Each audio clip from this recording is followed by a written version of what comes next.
It's the Happy Families Podcast. It's the podcast for the time-poor parent who just wants answers now. When we use Santa as a thing, it's often used in terms of manipulating children's behaviour. You know, right throughout November and December, you hear parents all over the place saying, well, if you don't do this, then Santa won't come. Then you'll miss out on Santa Claus. Yeah. And now here's the stars of our show, my mum and dad.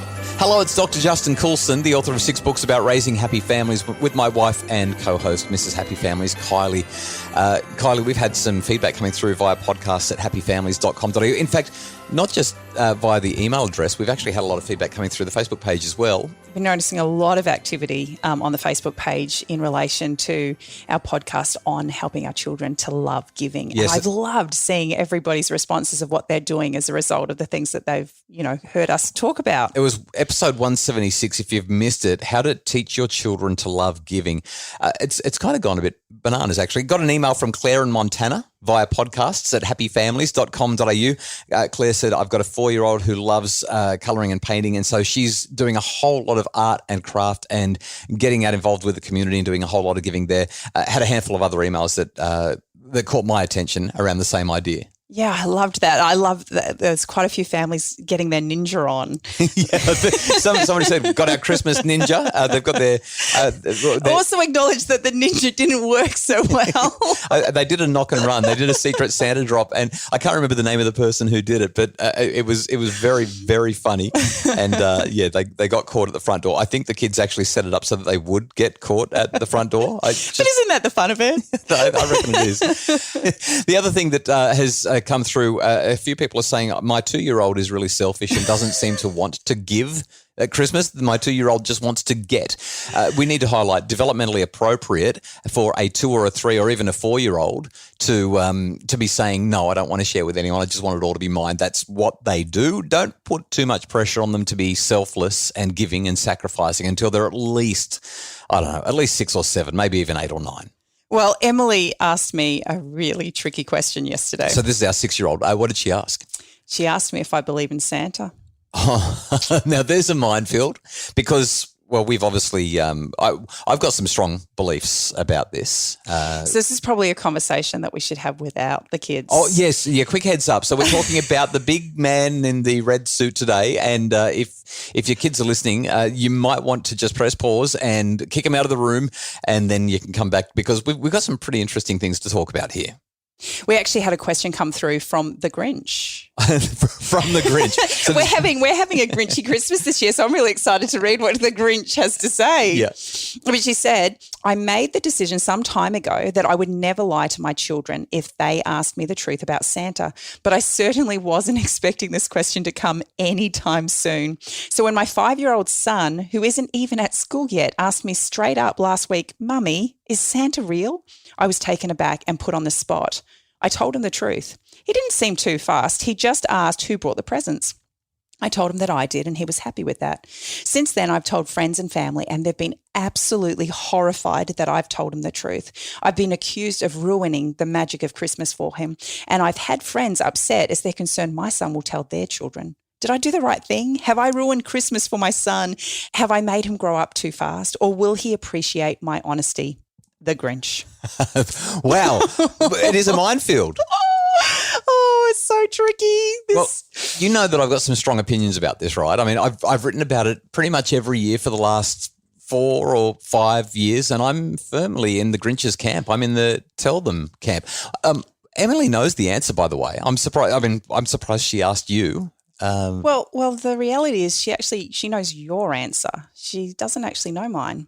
Well, I'll have to think about that a little bit. Yeah. But my answer is a good answer. So let me tell you why I am firmly in the tell them the truth camp. Now, I want to highlight at the very outset, if the kids are very, very little and they are all into Santa, I'm fine for them to believe it until the point where they start to actually question it and come to me. And if they ask me, I'm just like the Grinch. I just think we tell them the truth. We just say, well, it's funny that you've asked. Let's have a conversation about that. But let me tell you why. There was a study, there's been a number of studies that talk about deception. One recent study from a university in Singapore showed that children who have their parents lie to them experience detrimental effects. So they had 400 young adults. It was a retrospective, let's remember what it was like years ago. These young adults, these university students were asked if the adults in their life had lied to them in their childhood, maybe, when they were younger, and how much they in turn now lie to their parents. And what the researchers discovered is that the kids who were lied to more were much more likely to lie to their parents. But what they also found is that the kids who received more lies from their mum and dad experienced more difficulty in dealing with everyday life challenges. Like they had more guilt, they had more shame, they had more selfish and manipulative character tendencies as adults. Okay, but did this study actually look at Santa Claus and the Easter Bunny? I mean, seriously, is this such a bad thing? Children learn to lie through observation. And so basically the research shows that kids who are lied to actually start lying. Was it about Santa Claus and the Easter Bunny and the Tooth Fairy? Probably not. It was probably about things like, divorce and separation and finances and all the big sort of stuff. But essentially there's this undercurrent in the psychological literature that if we lie to our kids, they learn to lie. They learn that we're not always going to tell them the truth and that it's okay for them to also play the same game.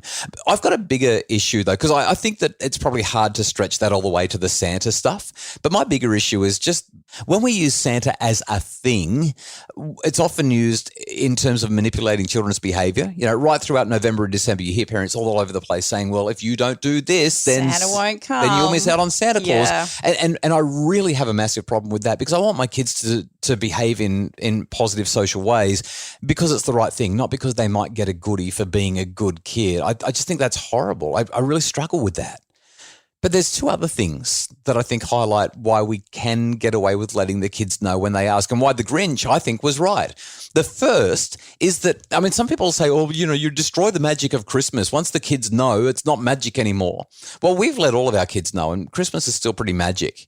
I know that it's not possible to do most of the stuff that I see in most movies that I see.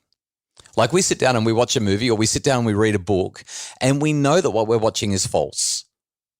And yet we still get completely caught up in the story, still get completely caught up in the magic of the movie and still utterly, completely and in every way enjoy the movie.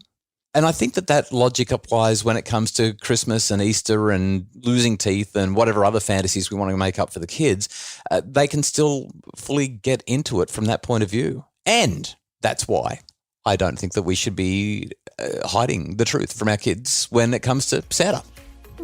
Well, maybe we might take a break and we'll find out what I think about this whole situation, Mr. Coulson. It's the Happy Families Podcast. Are screens creating tension at home?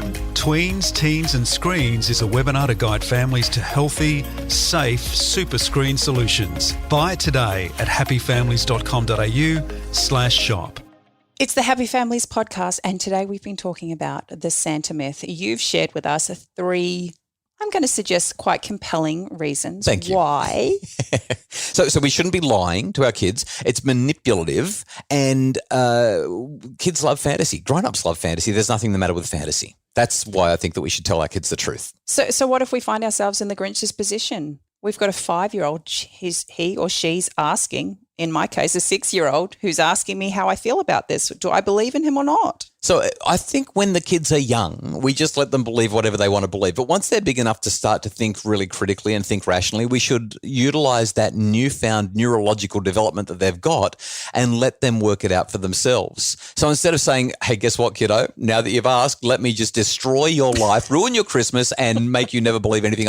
That's just horrible, right? And that's not where I'm going with this. What I think instead is much more useful is to say, well, I wonder what you think. Like, do you think that it's possible that one person can visit every single house in the entire world in one night? And do you think that it's possible that one single person can eat that many cookies in one night? Can you imagine Have you seen how big Santa Claus is? Have you seen how many cookies he'd have to eat? Is it possible that he can really get down the chimney? What about houses that don't have? Like, you can start to step it through and say, what do you think about this? What do you think about that? And even though I've got to tell them the truth philosophy, the reality is we've let our kids believe what they want to believe until they have actually figured it out for themselves as we've led them to ask the right critical questions around it, right? So I think that that's the best way to go rather than just slapping them and saying, well, kiddo, welcome to real life. The School of Hard Knocks, this is what it is. What did you say to Emily? You haven't actually answered that question. Well, Emily and I had a gorgeous little conversation, and I told her that I believe in the magic of Santa. Not Santa himself, but the magic of Santa. Yeah. Yeah, I believe that the magic of Santa can live in everyone. And we had a little conversation about what that meant and the fact that Christmas is a time that we get to give just like Santa Claus did or does. And we get to be a part of that special process. That was what I told her. I think that's really nice. And it kind of ties in with what we've tried to do, somewhat unsuccessfully, but we've tried to do with all of our other kids as well. And that is that once they know, we kind of recruit them to be secret Santas themselves. Well, it really taps in beautifully with the conversation we had about helping our children to learn to love giving. While ever Santa is the whole focus of our Christmas, it's all about receiving. But as we enable our children to recognise that the magic of Christmas actually lies within each of them, they become a part of the giving process. And that's what I love about it so much. I think the magic of Christmas is in your heart. I think that's where it is. You'd be the best Santa ever. Hey, we really hope that you've enjoyed the podcast. I know it was a bit of a dicey subject today, but hopefully it all made sense, and hopefully you can have better conversations with your kids about Santa as a result of that. The Happy Families podcast is produced by Justin Rulon from Bridge Media. We appreciate all you do for us, Justin, and our executive producer, the brains behind the podcast, Craig Bruce. Thank you, Craig. If you'd like more information about how we can help your family to flourish, especially if you'd like to have that ongoing monthly support via our amazing Happy Families memberships, you can get all the information you need via happyfamilies.com.au.